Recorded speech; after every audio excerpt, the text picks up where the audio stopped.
thoughts or questions or reflection about last week or in general about the subject that we are talking about?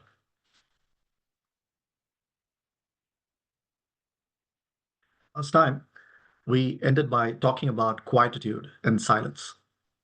I have a question, which we might have discussed briefly last time. What are the different levels of silence? Because when we say silence, what does that mean?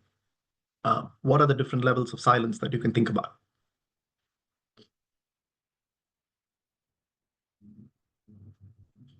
Silence has been a great spiritual endeavor for the longest time across traditions, across religions, across philosophies. There's great merit to silence. But sometimes, as it gets diluted into practice, we focus on certain levels of silence. But we're talking about different kind of silence. Ashtavakra is talking about a different kind of silence. So, what are the levels of silence that you can think about? Previously, you had mentioned something about, I don't know, you quoted somebody and said the silence of the graveyard and silence of the deep blue sea and silence of the soul turned inwards and all that. I can't remember offhand who said it, but you did mention something of that sort.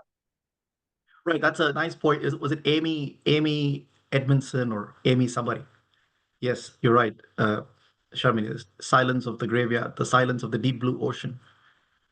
But even more silent than all this is the silence of a soul turned inward. Correct. So yeah, that's poetic in our at our level. What are the different levels of silence of practice? So first comes silence of speech, isn't it? That's silence of speech.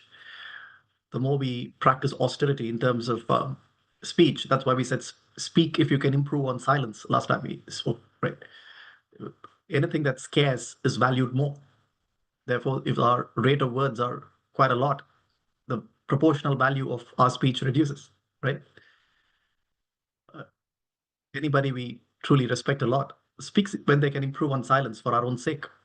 So you value those words that are scarce in nature because you know when it's uttered, it's true, it's valued, it's not jargons, it's not gibberish.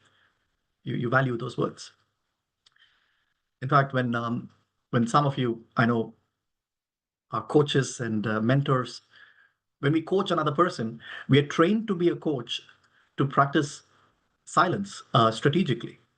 Because when you hear something from the other person, you're tempted to argue or rebut or add value or advise or guide. But when you shut up, the other person comes to their own natural conclusion and they may reach the same insight by themselves that you might have offered. But the moment you offer it, it is your insight, not theirs. So change does not stick when it comes from outside. Change is sticky when it is an inside out revelation. So in coaching, often we try to get insights out of the person who's articulating rather than that being an advice, right? Mom, are you there? Lalita, can you speak? Yes, of course, I'm here. Can you? I'm putting you on the spot. Yes. Have you have you have you benefited from exercising strategic silence during coaching? I mean, I would say extraordinarily. It is a very intentional silence because I mean, I'm talking universally and particularly for myself that normally we speak a lot. It is too much of talking. And that is what probably we've been trained and we are quick to react and quick to even sometimes even respond. But when we keep quiet, it doesn't happen naturally. Very, very, very intentionally, I've been training myself. And it is extremely precious, that space I hold for the client. And that is the time, the reality, the truth emerges. And inside of me, when I'm doing it intentionally, it is an extraordinary feeling because the craving I had to say something, I hold it back and the conversation becomes a lot richer. I mean, has been my experience. Have you observed, both for my mom and for all of you, that when you practice silence strategically, as in a coaching conversation, because there you're trained in a certain way, right? And that may be very different from how you are once the coaching conversation finishes and you're back with your family or friends, right? Because you're not applying your training because that's not inherent. You are wearing the hat of a coach. So let's stick to wearing that hat. When you know that it is a no as per coaching rules to start mentoring, guiding, advising, and pontification and all of that patronizing, and you have to be silent. Have you observed that advocacy automatically becomes inquiry. Definitely, definitely. Yeah, Yeah, yeah. So normally what you would have advocated, because you come from a position of silence, not to add unnecessary value, yeah. naturally your instinct becomes to inquire more into the other person's context, isn't it, Mom? Absolutely, absolutely, absolutely. So when there is a statement inside of my head, I convert that into a question to find out the other person's point of view. So that, of course, turns into inquiry rather than saying my statement. I hold it back. I convert that into a question. Yes. And is there a correlation between silence and inquiry? So when we are scarce with our own words, it's a natural is the natural instinct to seek out more rather than tell. Absolutely, because what happens is it kindles curiosity.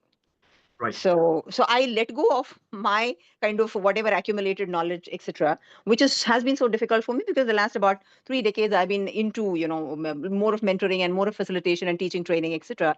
But then I hold that, and instead I want to know what is the truth for the other person. So it does become inquiry, and what happens in my mind is when I shift my thinking process, it becomes a curiosity. Right. Right. Now, how easy or difficult it is to, because we see benefit and dividends in doing that while wearing the hat of a coach. How easy or difficult is it to take that attitude outside of that make believe 1 hour of coaching and use that, leverage that in other facets of our life where we are not playing the coach, we're just being the mother or son or father or friend or employee, etc.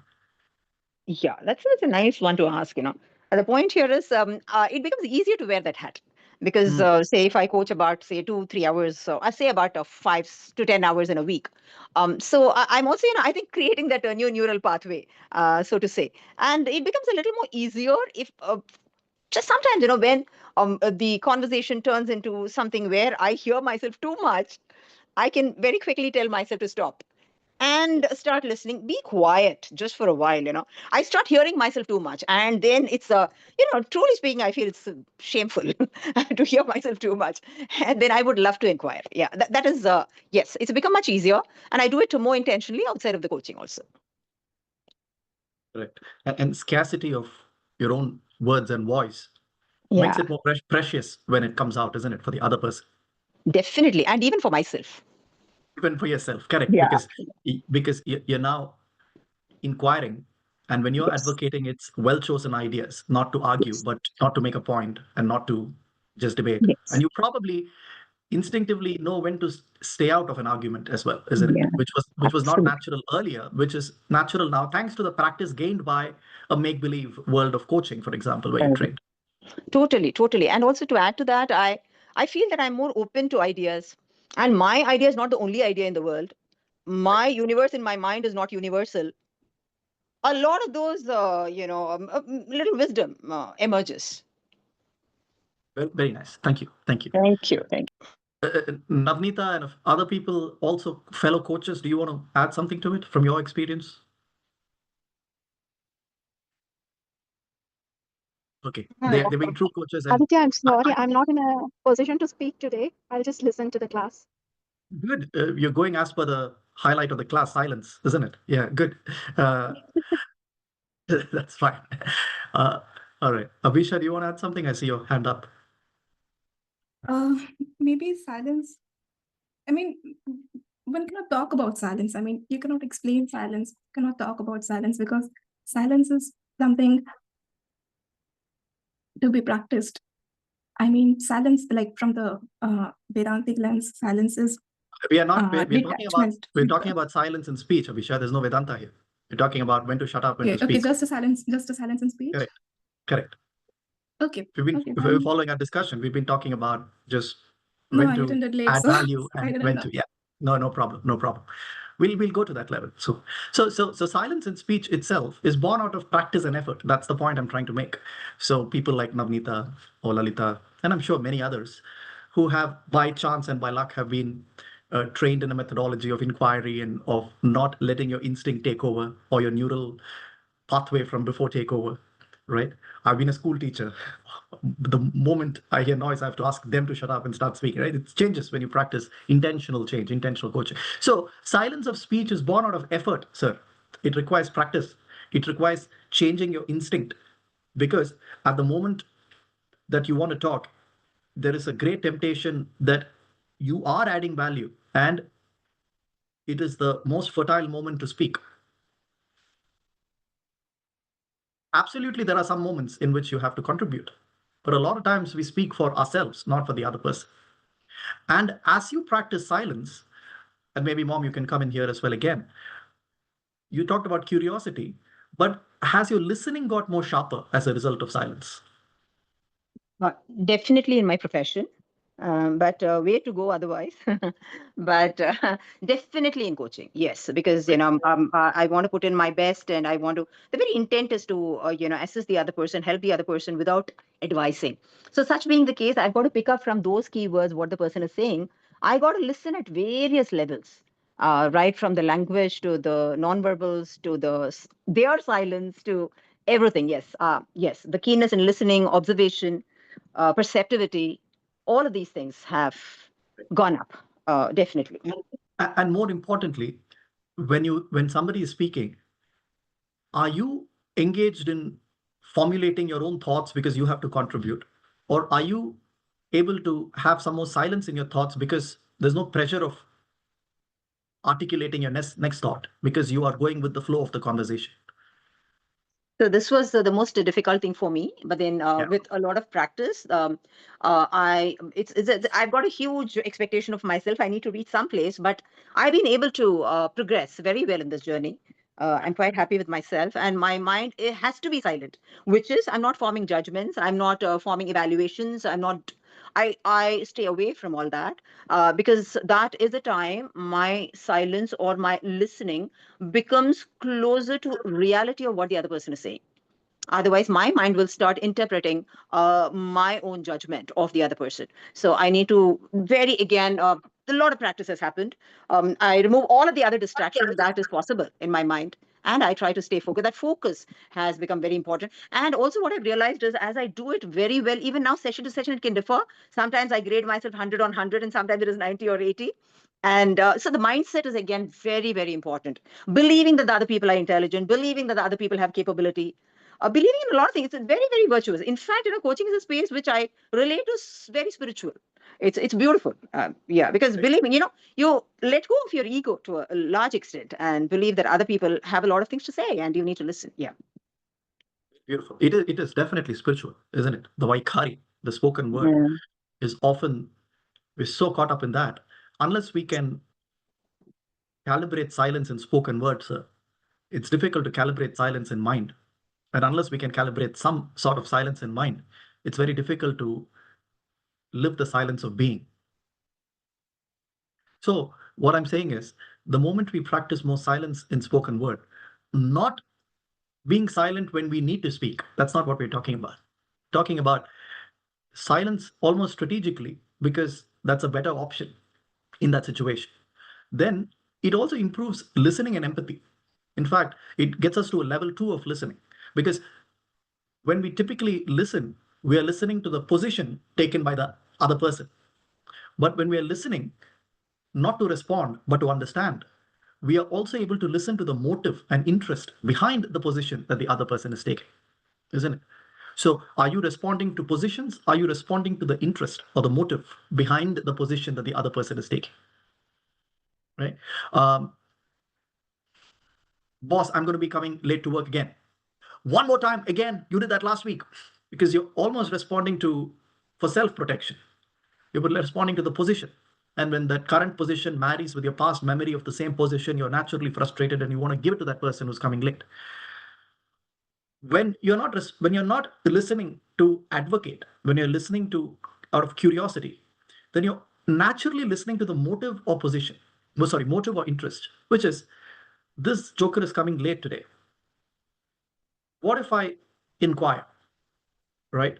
So I've observed this a couple of times. How can I help you be more disciplined? Right? You inquire automatically. The other person says it's because I've been having late nights at work in the last few weeks. That's why. Then you're actually going towards problem solving. So what I'm saying is, silence allows you to inquire and listen to interests and motives, which actually helps in the worldly resolution and problem solving as well, as compared to responding to another person's position, and it's a position versus position versus position. It's a spiraling of escalation as compared to de-escalation, right? So that's a silence of speech, Vaikari, silence of Vaikari.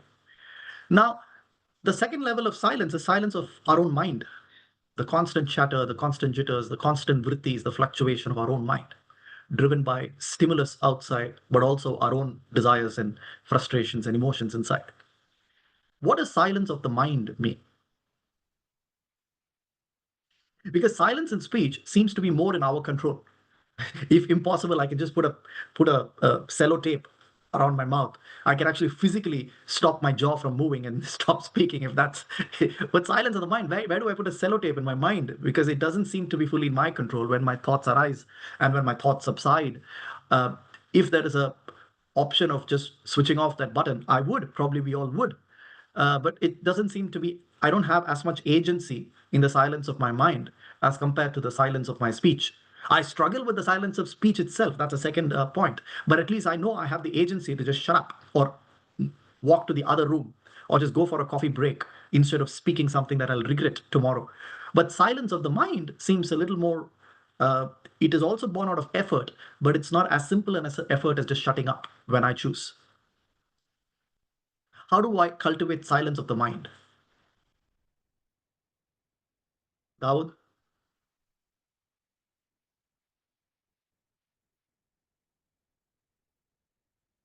Daud, did you raise your hand? Oh, sorry. I was just speaking No without problem. unmuting it. Yeah, I think we could cultivate those, or we can remove the inner chatter through meditation. Most often, I think when I was in complete, when I was staying in the room, right, or anywhere else, my mind keeps chattering more about myself. I could have done this one, that one. I could have done in the meeting. So there's a lot of constant chatter within my mind about my parents, family, friends, and so on. So how could we remove that one? We could remove these one through meditation by completely investing ourselves in the solitude. Right, right. So silence of the mind is more difficult to gain by effort, right? And paradoxically, it comes either by a effort of meditation, as Dawood rightly said, or it comes when we are so much in our flow state, right? We are so much in flow with the activity that we are. We merge into one. So there's this. Your mind is active. That's why you're painting, or that's why you're writing, or that's why you're jogging, or that's why you are speaking on stage. But you're almost lost in your art or in your flow or in the spontaneity of creation. The mind is active but also seems silent at the same time. You don't know how time passes, you don't know how it was created, but you're almost there. We've all been at times maybe on stage where you've done a wonderful 45-minute presentation. You thought it was 15 minutes, but the timer says it's 45 minutes. You probably loved artwork, and when you start that painting, you're not reminded of hunger, you're not reminded of what's on TV, you're not reminded of anything. You just, and somebody knocks at the door and says, you've been painting for 6 hours. So the mind is in a flow state, meaning it's focused, occupied. There is only the observer and observed are almost the same there. Or when you are trying to with practice in meditation. Jesse, go ahead. I just wanted to know, being in flow state and being in silence, is that the same thing? Because being in flow state, I have experienced, but being in complete silence, I struggle to get that silence because continuously thoughts come in and go. Just Right. explain how being in total silence and being in slow state. So in both cases, uh, you're not distracted by the arousal of thoughts, unnecessary thoughts, right? Either you're so plugged into what's in front of you that you're not helplessly swayed by the thoughts are not controlling you. At the same time, in your other example, when you are the silence of a sage is similar, where the thoughts are Mm-hmm. not controlling him or her, right? So for us, if we don't have a natural silence of the mind, so in flow state, we all experience silence. But for a sage, his home is silence, whether or not he's in a flow state. And even the trigger of thoughts, he sees that as an object of distraction. It's not him. So if your home is silence, if you're in silence, coming and going of thoughts actually doesn't matter. You continue to be in silence. But for normal people, because Our thoughts take us to different places. In flow state, we also experience silence. It's not the same kind of silence. You rightly pointed out, Jesse. It's probably, you can call it a lower state of silence, because we can't always determine our flow state. We get into it, right? At times when we do what we like. I know a girl in London here who just adores animals. She would go at length to spend her weekends in some animal welfare or animal rescue and all of these places.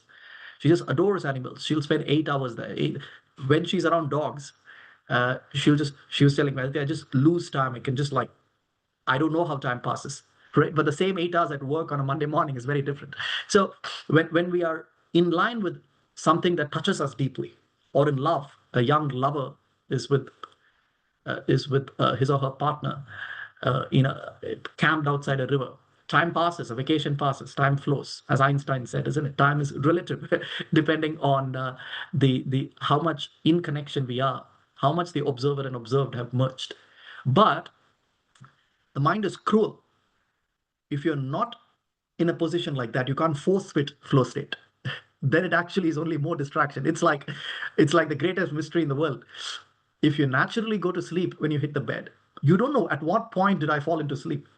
Remember those days when you try to force yourself to go to sleep? That's the time when you're kind of tossing, turning, tossing. You're tense that you're not able to go to sleep. You're checking the watch. You're trying to count down 10 to 1. You're trying to listen to some sleep inducing music, but you're irritated because you can't go to sleep, right? But when there is no pressure to go to sleep, it's just you're tired, you just sleep. And then you never know at what point you go to sleep. Similarly, flow state cannot be forced upon. It is something we naturally get into when we are in line with our passion, when we're aligned with something that absorbs us. What does it mean, absorbs us? The object absorbs the observer. There is no observer object divide anymore. There is no somebody observing things happening, right? That's flow state. When you're painting for 3 hours, you don't remain the mind observing you painting. It's almost like it's merged into one, right? But that cannot be forced. Therefore, it's of less utility to us. It cannot become a permanent state because we can't determine flow state whenever we want. Devi? Yeah, Aditya, I wanted to check if we can silence the mind by ignoring the mind. You can't silence the mind by ignoring the mind. Maybe you meant the same thing, but you can silence the mind by sidestepping the mind. Yeah, okay. That is the what we're going to get to. So we talked about silence of words, then we talked about silence of the mind. Silence of words can be practiced just by covering up your lips. Silence of the mind can be practiced by meaning and purpose. That ikigai often leads to us to more of a flow state. There is the silence in being, silence of being. What is silence of being? Silence of being is not the silence of words, silence of mind, silence of thoughts. Silence of being is knowing that your true state itself is absolute bliss and silence. Now, when you know for certain that my true nature is absolute silence, absolute bliss, which are again words we try to give to things that can't be described as a state, but let's work with it. My true nature itself is absolute serenity, silence, and bliss. Then what happens?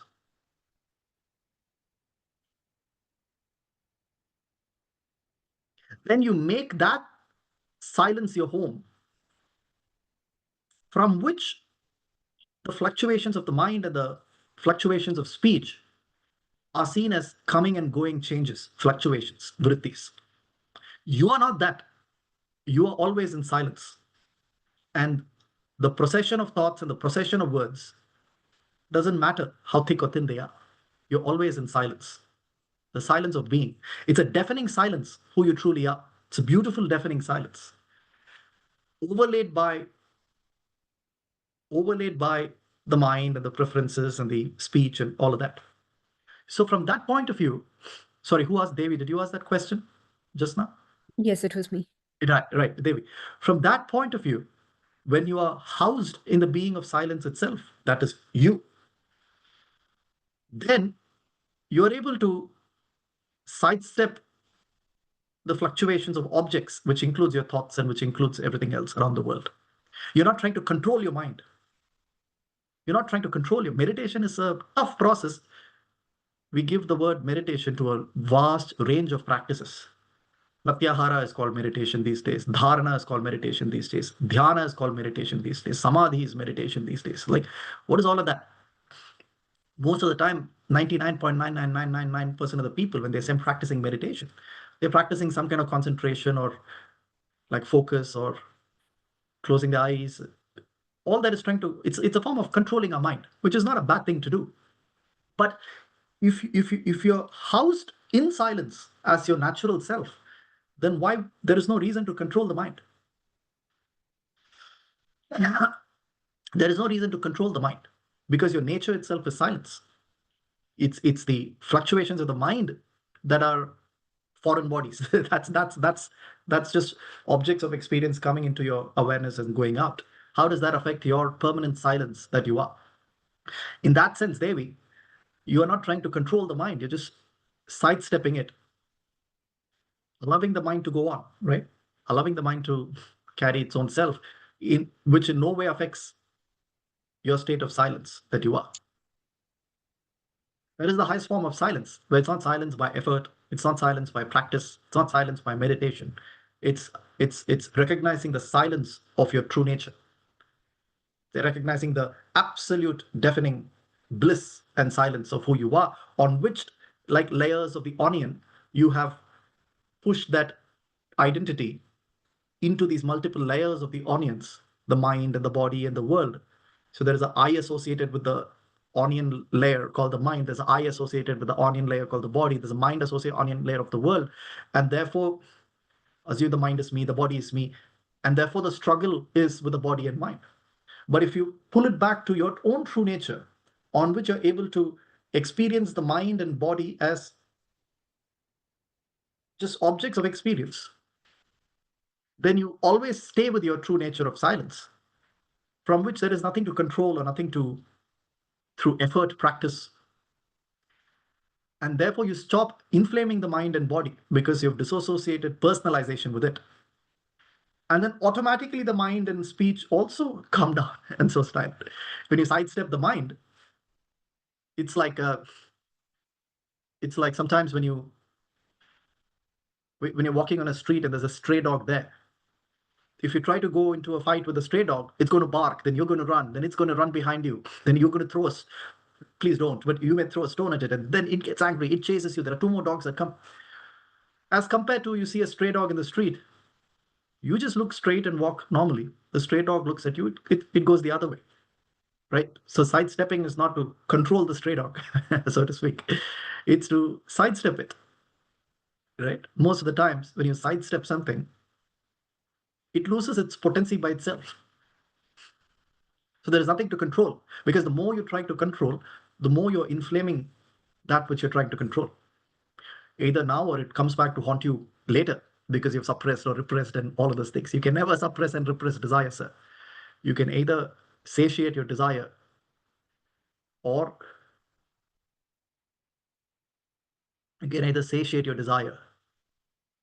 but through experience, or you can get over it by knowledge. But you can never suppress or repress desires. So if you're controlling your mind to suppress something, it'll take another form later, right? So there are three levels of silence: silence of speech, silence of mind, and then silence of your own being.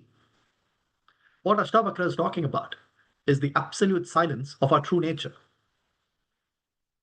Because from then, when you house yourself in the subject, your own nature, your own being, then everything else becomes a procession, not you.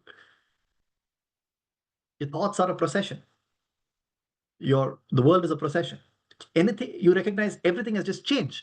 Another word for change is samsara. That's what we're talking about. Your samsara is not just your wife and kids. Your own thoughts are also samsara, isn't it?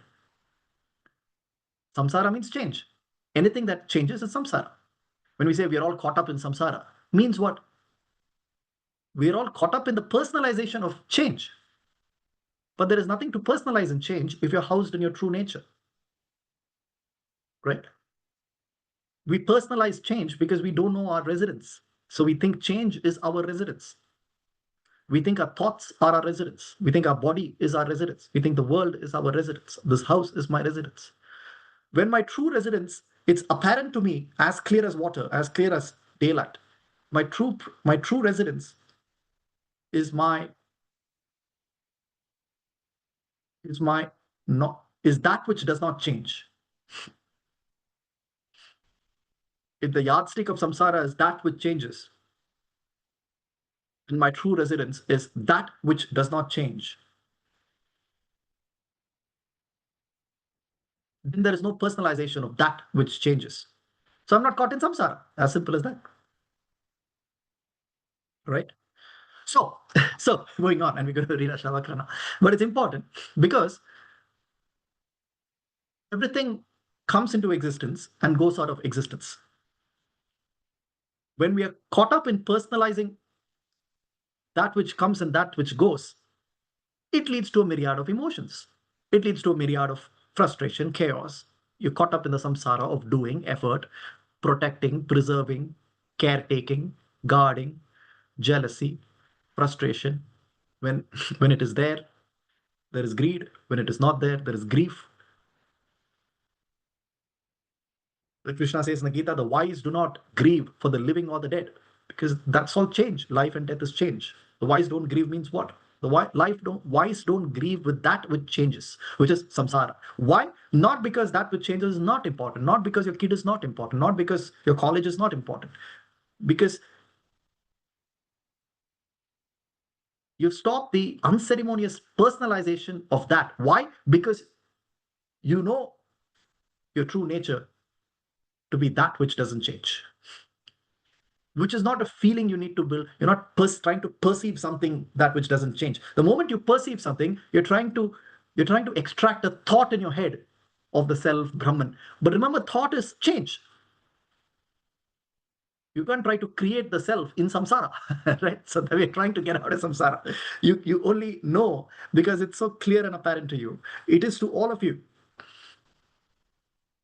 You just probably are trying to search for something like a magnum opus, something magnificent. It's nothing magnificent. It's you, right? So when we are housed in changelessness, not the body, not the mind, but I, not the small I, not me, the body, me, the mind, but the true nature, a priori, even before the change of the mind comes into existence, pure awareness, all these words that we use helplessly to try to describe that, then any change is recognized in that backdrop. Because for anything to change, there needs to be a more still backdrop, isn't it? You can't observe change without being in a point which is more static than that change. That's how relative velocity, what we learned in school, is what if two of us are traveling in two trains going at the same speed, we will not recognize change. In fact, I can pass on things from one train to the other train to you. It'll be easy peasy. Why? Because we're both going at the uniform velocity. From our point of view, there's no movement. So how do I recognize that you're going at 60 kilometers per hour? I can only recognize that standing from a point that is not moving. Then I know you're going at 60 kilometers per hour. If I'm going in a train that goes at half the speed of your train, 30 kilometers per hour, I'm observing you going at 30 kilometers per hour, right? 60 minus 30. So if I'm going in a train that's going at 90 kilometers per hour, I see you moving backwards at 30 kilometers per hour, right? So any change is recognized from the point of where you are.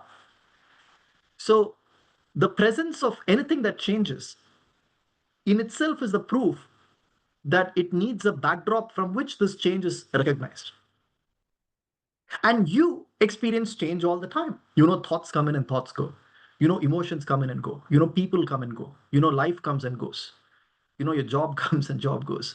Why? You even know that the entire waker state, your life, your world now, disappears during your dream state. And that disappears during the deep sleep state. And then this waker state springs forth to life in the morning. Or there's also change. So what's the backdrop in which all of this is happening, right? Talking of the great Ashtavakra, that's the question that Janaka asked, isn't it?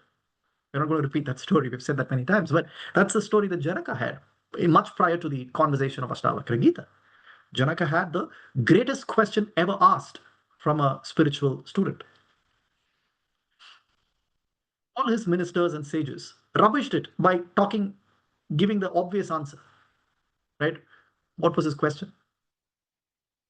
His question was, with what assurance or with what authority can I say that I'm the king who dreamt to be that prisoner of war, that pauper struggling to get his next meal? Is compared to me actually being that, now dreaming to be this king. What's the assurance that I'm the king, not the pauper, versus I'm actually that pauper, prisoner of war, who's now dreaming to be this king? Obviously, all his messengers said, Sir, you are here now. This is true. This is the Wake state. He said, yes, but that doesn't answer my question. Now I am, so it appears to be true. But there could as well be the same reason told to me in the dream state that this is real, etc., etc., etc. So that's when Ashtavakra, what did he say? He said the same thing that we discussed about relative velocity and change. He said, you are neither the king nor the pauper, because both are change, isn't it? Because when you're the king, you are not the pauper. When you're the pauper, you're not the king. So they're not permanent. Was it true that you were the pauper? Yes, it was true, because I struggled. I could feel pain. I could feel hurt. I was taken in chains as a prisoner of war. Is it true that you're the king? Of course it's true. I'm here. I can see my ministers. I can see my subjects. I can see my people. But can you be both at the same time? No, how can that be? So which means you are neither. Both are samsara. Then Janaka says, how can I be neither? The struggle is true and the pompous is true here. He said, you are that in which you are that. Were you there? Were you there when you were a pauper? Of course I was there. Are you here when you're the king? Of course I'm the king. So then what is you stripped with the changed identity of king and pauper, king and pauper? You are that backdrop. You are that silence. You are that witness which was there to observe both these changes. In you, the witness, the samsara of this king and you being the ruler, all this is happening now, which seems so real. In you, the witness, the samsara of the dream being the pauper, the prisoner of all that was happening then. What can be said as absolute truth? Pauper can't be said as absolute truth because that's not there now. The king can't said to be the king cannot be absolutely true because that is not there when you dream or in there. What is absolutely true is I was there in both, in which the experience happened. That absolutely static backdrop subject itself, upon which objects come in and go as experiences, is you. Now that is silence, right? That is silence. So what we're saying is the presence of the world itself is proof of who you are. The fact that there is a change itself is proof of that subject in which this change is recognized, right? The fact that you have a thought that is distracting you, it comes from nowhere when you don't want it, itself is proof of the substratum on which this thought is recognized, right? That is insight. Otherwise, when we talk about subject, Brahman, Atman, we are just thinking of it as another thought that will come to us saying I'm subject. No, the presence of thought itself is the proof of your true nature.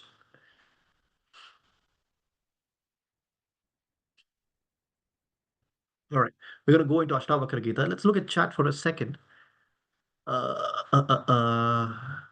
Tanya says, in addition to silence of speech part, by the way, it reminded me of a quote by one of the amazing local artist painter. To be able to speak with 100 accuracy, person would have to know everything. And yet, if they indeed knew everything, they wouldn't speak at all. So true. Dawood says, what proportion of silence, verbal, mental being or action is required on a daily basis? What is actually happening in silence? Is it nothing? Self-reflection. Dawud, your first question is interesting because it's practical, but it's a little paradoxical. The reason is these verbal silence of words, silence of mind, and silence in being are not three things that you allocate 4 hours, 4 hours, and 4 hours to. They are layered, meaning in complete calmness in your mind, you can still speak. Because silence in your mind is not absence of thoughts. Silence in mind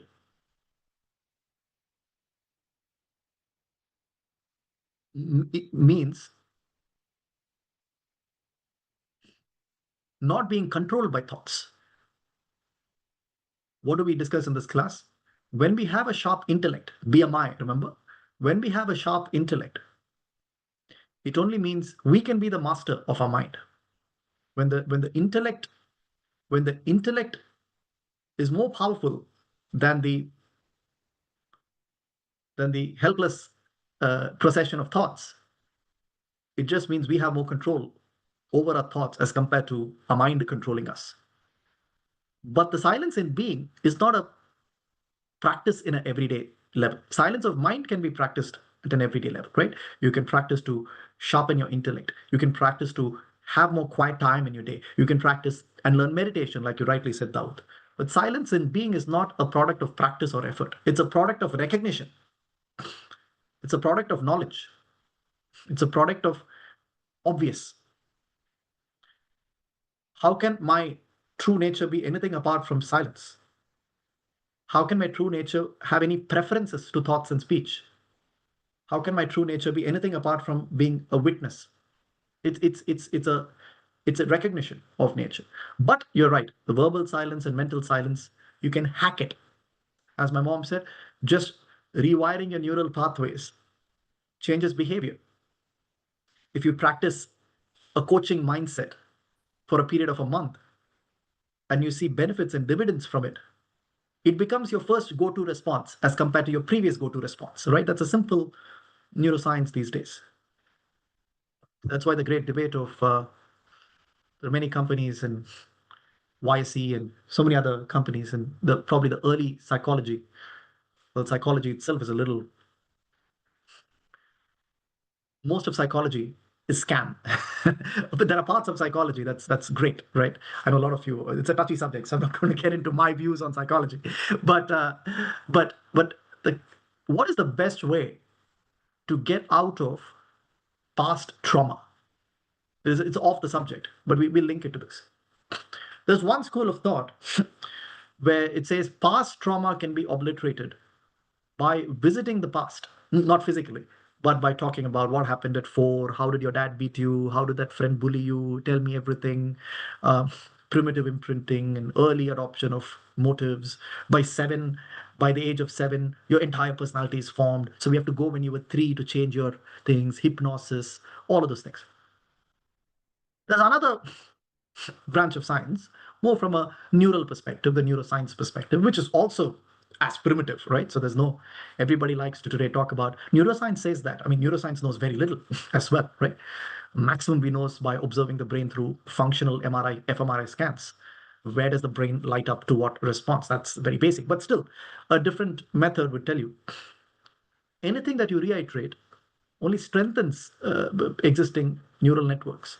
The best way to go past traumas is to create new neural pathways and reiterate them enough that your past neural pathways loses its potency and goes out of memory of trauma soon enough. The events don't go out of memory, but the memory of trauma leaves. I mean, we all know that, right? When you're in school or college, you hated that one girl or you hated that one boy. Now life has taken you somewhere, you don't hate that person anymore. Like you still remember that person, you remember what they did to you, but you don't hate that person actively, right? Not because you relive that hate with a therapist. It's just because you had new priorities in life. Right?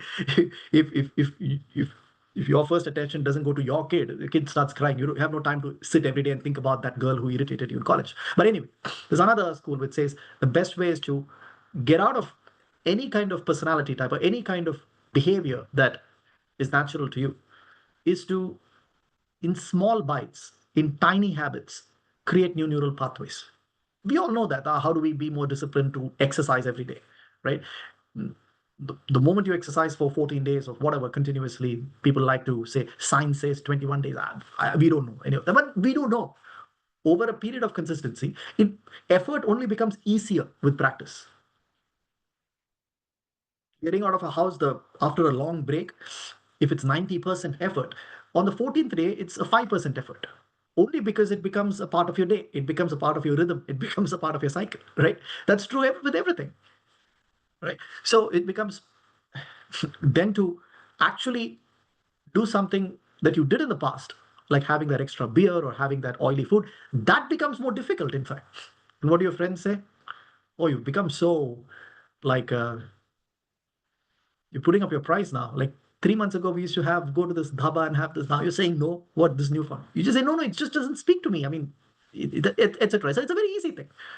So the question is, the psychology and neuroscience, all of that is like very primitive. We have some 100 years of understanding of psychology, very less rooted in any kind of real science, except a pocket of it, which is true. Similarly with neuroscience, which is science, but we barely scratched the surface. When I got certified in neuroscience, it was very interesting because we're very good at describing, but very bad at prescribing. I was talking to so many neurologists and neuroscientists, and they all are very good in talking about the neurotransmitters, the hormones. Is it dopamine? Is it oxytocin? Is it serotonin? Is it cortisol? So all that's fine. Now that I'm here, what will you advise me to do? Then they would go back to the ancient things. I think you should do yoga, meditation, this, that. Like that's like a doctor telling me, you have this, you have that, you have this problem in your body, you have that problem in your body. What's the solution? Have green vegetables, get enough sunlight, have enough water. So, like, doctor, you just gave me so much jargons about the human body, liver, this, that, this, to go back to what you're advising. That was true even 1,000 years ago. My great grandmother would say the same. Similar on neuroscience. So you can only say something has progressed when description moves to prescription. You know what I'm saying? Right? If you're able to describe something well, but you have no idea what to prescribe to make change happen, then that means you're just scratching the surface, right? You may know a lot about, you may give fancy names to neurotransmitters and hormones, but if the only way to get out of it is like, go back to meditation, go back to silence, I would rather go to the theory that discovered that in the first place, right? Go back to Vedanta. Why would I go to neuroscience? But accommodating all the new learnings that we have from a description point of view. But description is gossip, right? I want to find that set of neuroscientists who are 20% happier than other people in the world. Then I'll believe neuroscience, right? In a way, I'm joking here, right? People, I want to know if modern psychology has made people a group of secret people that I'm not aware of, 40% more blissful and happier than all other people who don't know psychology. I rather think some villagers in my hometown are almost more happier at any time than people who go to who are like stuck in the psychological jargon and bullshit, right? So the potency of any theory is not so much in how much it's able to describe something. The potency is what is the path it offers. It's not about the jargon, it's about results at the end of the day, as we say in corporate terms, right? Outcomes, not outputs, matter more. Anyway, so having said all that, wait, there's some more chat and then we'll move on. Abhisha says, silence in mind is not to be affected by the fluctuations of the mind. Nothing is actually happening in the world, let alone in silence. It's happening when I see, it's happening, it's not happening when I see, it's not happening. World is conditional, akin to a dream. Detachment is more important than knowledge of the self. It's easy to have the knowledge of the self, but hard to have detachment. It's a blessing. Though detachment, knowledge of the self, silent, natural. Tanya says exactly. As what does the witness do? They observe, which goes hand in hand with detachment and silence. So I'd say the more we just observe everything, the less we naturally attach ourselves to our own thoughts. And as the result, we also lose aspiration to speak too much either or to understand things intellectually. Lovely, lovely. There's an entire PhD going on in the chat. I love that. All right. Now, with that context, let's return to our heroes, Ashtavakra and Janaka. We ended chapter 10 last time, and we're going to start chapter 11. As we have around 20 minutes, we'll take it easy. We'll probably do chapter 11 and a bit of 12 today. Chapter 11. Ashtavakra said. What I'm going to do now is in order to not break the flow, poetic flow, I'll read through the entire chapter 11 and then we'll spend time where necessary or open it up for some open reflection. Chapter 11, Ashtavakra said. Existence, non-existence, change. This is the nature of things. Realizing this, stillness, serenity, and bliss must naturally follow. 11.2. One who knows for certain that self creates all and is alone becomes still, desireless, unattached. One who knows for certain that adversity and success come and go in obedience to destiny becomes content.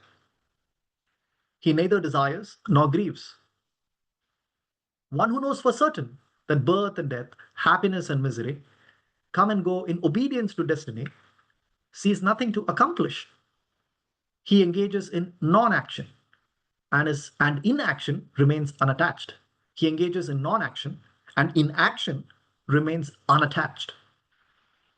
One who has realized that only by caring is misery caused in the world becomes free, happy, serene, and desireless. I'm not the body, nor is the body my possession. I'm awareness alone. One who realizes this for certain has no memory of things done or left undone. There is only the absolute. From Brahma to the last blade of grass, I alone exist. One who knows this for certain becomes immaculate, serene, unconflicted. Attainment has no meaning. One who knows for certain that this manifold and wonderful universe is nothing becomes desireless awareness and abides in the stillness of no thing. Right? That's chapter. Sweet, sweet chapter with just 8 slokas. Let me pause before we get into pick out a few couple of interesting pieces in chapter 11. Any thoughts or questions or reflections from what we just read now or what we've been discussing? Feel free to unmute, come on, audio.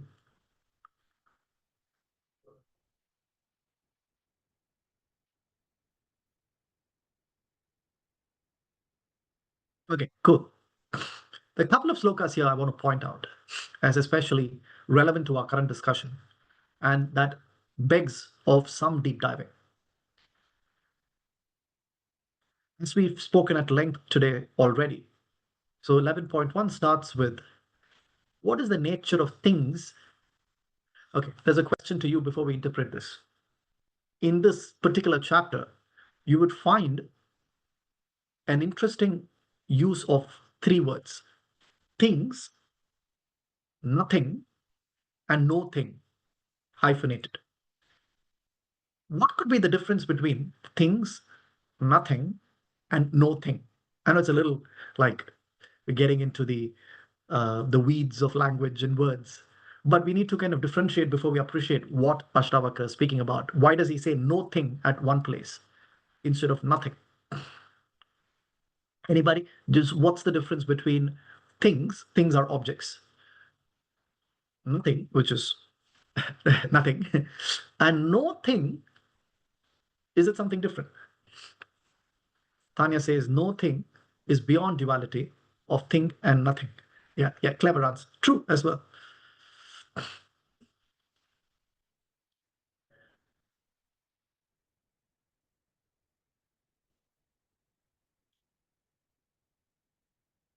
No thing keeps the truth and leaves the untrue. Can you say things are real? I don't know. I can't say that. Can you say there is nothing? No, I can't say that. I am. I know that. No, can you say you are no thing? Yes, we can, right? So let's keep that in our mind because these words come in here. So what Ashtavakra says, again, I'm putting up the slide again, is existence, non-existence, which is nothing but creation, destruction, birth and decay, and change, which is the vehicle in which existence and non-existence happen, right? It can be that at atomic level, cellular level. It can be that of your life and death. It can be that of anything, thoughts. Existence, non-existence, and change thereof is the nature of things, right? So anything.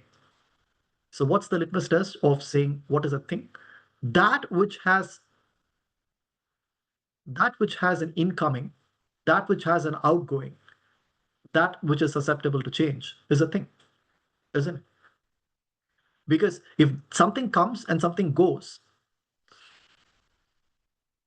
that can't be the truth, because truth needs to be eternal.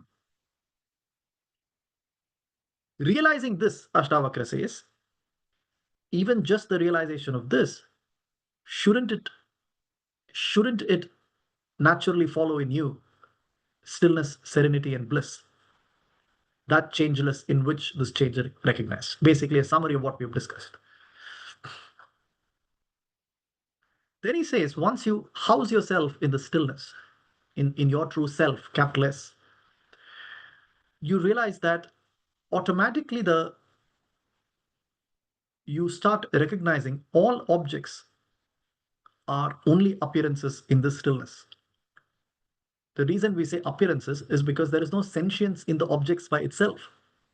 If there is no inherent consciousness in objects of experience, then there necessarily needs to be an appearance in that which is conscious, which is you, the awareness, pure awareness.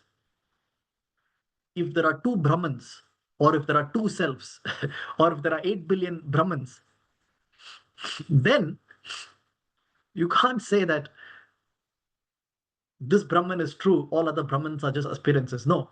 But the truth is that Brahman is singular, Brahman is one. Brahman is non-dual, ekam advitiyam. That's why Advaita, it's not, we're not calling it one truth. We're calling the subject non-dual. Non-dual is a more accurate way of describing than saying one. Anyway, so you realize, and this is not your Brahman, it's not your personal Brahman. You too, along with the world, are all objects of appearances in Brahman. And if that is obvious to you, if you know for certain, not born out of thought, not intellectually, but if it speaks to you as obvious, and anything that speaks to you of obvious will be very little effort or resistance to understand. When two people made for each other looks into each other's eyes, there's very less effort to say that person is my love of my life, etc. Right? So that's what the entire movie industry, entire billion-dollar industries, which is what. So anything that is true needs to be effortless. So Ashtavakra is saying, if it's effortlessly true for you, as what, that it is in this absolute stillness, the awareness alone, in which objects appear and disappear into existence. There are no objects independent of the appearances of it in the self. Then naturally you become still, desireless, and unattached. Then let's go into, he says two slokas, 11.3 and 11.4, where he gives us a great pointer. Let's read it. He says, one who knows for certain that dualities, like what Tanya said on chat, dualities like adversity and success. And in the next paragraph, he says, birth and death, happiness and misery. Anything that is born out of change will have dualities or pluralities, basically. He says, one who understands for certain any kind of plurality or dualities or contrasts come and go in obedience to destiny. What does he mean by that? In obedience to karma. Nothing happens coincidentally, or nothing happens through luck or miracle or blessing. Things happen either where you can see karma by yourself, because the window of observation has cause and effect in it. Like somebody shouts at you, you shout back. You're able to see cause and effect directly. You're also able to see your own personality dictate your behavior. You can see your personality as a cause and your behavior as a helpless effect. Or sometimes you can't see the play of karma because the cause and effect are outside of your window of observation. So you call it luck and coincidence and all of those things. Sometimes you can't fathom the way things happen because it's too complicated a web of causes and too complicated a web of effects, because in our world there is not one cause that creates effect. There's a combination of there's an interference of so many causes that creates an effort. So you call it bad luck and this and that and fate and destiny. But destiny here means what? Destiny here means effect cannot be bereft of cause, and effects cannot be divorced of cause. So if you know for certain adversity and success will happen as per the causes that were punched, knowingly or unknowingly, by you or the world, all that doesn't matter. If you know for certain in birth is ensured death, right? The best way not to die is not to be born, but you can't control that. So in the invocation of an object also lies the destruction of the object, right? Because if someone is born and never dies, then they are eternal. That doesn't work that way, right? Objects have to die. So if you know for certain when objects appear, they are bound by their own destiny, which is to say cause and effect, and you have nothing to do with the cause and effect. You can see cause and effect play out. Then this person sees nothing to accomplish, says Ashtavakra Gita, except play a part in this Nataka. Therefore, this is an important line. Therefore, he engages in non-action and in action remains unattached. This is one of the most beautiful lines in this chapter because it is both philosophical, it both talks about the highest level, but it's also most practical for us. It's such a beautiful line. If you know this for a certain, he engages in non-action. The extent of doership, the extent of trying to save the world, the extent of fitting ourselves into every situation or adding more action and samsara in our lives comes down. And in duties and obligations that you're already into, or duties and obligations that you're going to sign up for in the future, inaction remains unattached. So where you need to act, you are unattached to that action. And where you don't need to act, that you see nothing to accomplish there. That's the mindset of a spiritually elevated person. And that is also a mindset of a great leader. Most of the time, sir, we worry because we have the bandwidth to worry. Right? Most of the time we are frustrated because we have the bandwidth to have frustrated. There's no immediate effect to it. But if you are the prime minister of the country, just an example, if you have, or even if you're a CEO of a company, or if you are a working mother with 3 kids and this, that, and you have to go, like sometimes you just don't have the bandwidth to sit and worry. So similarly, this is not just for spiritual elevation. It is for when you are in action, you remain unattached, or you engage in non-action, right? So with that, there's only another couple of slokas that we read. I'll point out, and then we'll finish the class for today. Yes, the thing about nothing and no thing and all that.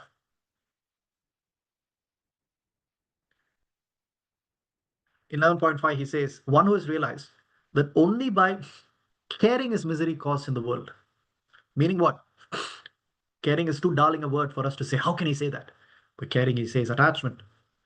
Because only by personalizing with objects of experience is misery called with the world. You realize that you are free, happy, serene, desireless, and you can be at the same time as acting unattached to your loved ones, being the best mother, being the best father, being the best this, being the best that. So it doesn't devolve us from being excellent at what we do. It doesn't make us indifferent to the world. In fact, it allows us to be free in our expression to the world. Because at all times, I don't mind what happens. My care comes from freedom. My care doesn't come from bondage of attachment. Can you see the difference? It's a big difference. If I care about the world and samsara through a bondage of attachment, that's the care that he's trying to talk about here. The wise care about the world with freedom. So that care can never go into misery, is what he's saying here. All right. And then he says in 11.7, it's an important piece of advice as well. From Brahma to the last blade of grass, I alone exist. Why does he say from Brahma to the last blade of grass? Because it's easy to say, I see the bluff of this, but that is true. or to say that I know the entire world is an illusion except my iPad because I love my iPad, right? So it's easy to preferentially say, be detached. He says, if you recognize truth, all from Brahma. Why does he say Brahma? Because Brahma is our creator, right? Poetic way of saying the creation is from Brahma. From upstream to downstream, upstream is Brahma. Through him forces the creation of this entire world. To the most downstream thing of the created, which is a blade of grass. If you're able to see, if it is indeed both subject to change and it's an illusion and samsara, both are equally distant from truth. There is no something closer, something farther, right? So if you're able to see both from Brahma to the blade of grass, and in that say, I alone exist. I meaning not me, my mind, and not the ego mind, right? The self alone exists. If you know this for certain, you are immaculate, serene, and unconflicted. Attainment has no being. What meaning does attainment have for something that you never lost? Attainment has meaning only in samsara. Why? Because samsara means change, and in change you can attain. In order to attain something, change should be there, right? But there is nothing to attain in something where there is no change because you already are that. And finally, he ends by saying, one who knows for certain that this manifold and wonderful universe is nothing becomes desireless awareness and abides in the stillness of no thing. This is where the no thing comes in, right? Because when he says no thing, he's not talking about objects, which is everything, including our mind and thoughts and the world and objects. He's not talking about nothing. How can there be nothing? I know I am. The self is. So the truth is neither thing or nothing. The truth is no thing. Who am I if I am no thing? And how do you define what a thing is? That which is subject to change. So if I am no thing, I cannot be that which is subjected to change because I am that in which the change is recognized. I am that in which the change is witnessed. That is neither a thing, that is neither nothing, that is no thing. That's what Ashtavakra says, right? So with that, let's conclude today's class. We finished the chapter.